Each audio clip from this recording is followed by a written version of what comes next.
morning, good morning, good morning. Welcome back to my channel. So, our vlog for today, gagawa ko ng isang Mercedes na Vito Tourer. So, ipapakita ko sa inyo kung paano ko baklasin yung handle ng Mercedes Tourer 2021. So, let's go. So, ito yung handle. Yan. So, una, tanggalin mo yung cover. Ito.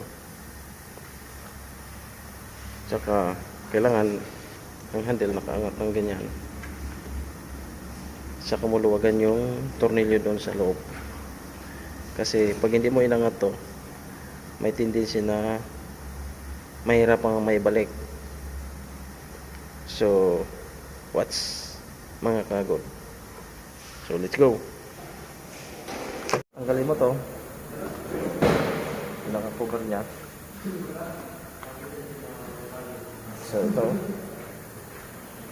So, ngayon, pipihitin mo na yung tornilyo. Angat mo yung pinto, yung handle. Saka pihitin mo to. So, yun, pinipihit mo siya hanggang siya lumuwag yung tornilyo niya.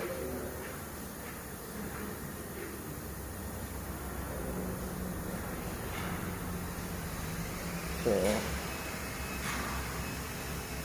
yan. Bali, nakaangat na yung handle. So, ano ito? Pabalik. So, may wire siya na isa. Tatanggalin mo yan. Mahugot mo na yung susyan. So, yan. Oh my God! Patatanggal mo na lang. Wow! Handle. So, ito na. Yung handle. So, yan. So, very easy. So, yun. Tanggalan natin.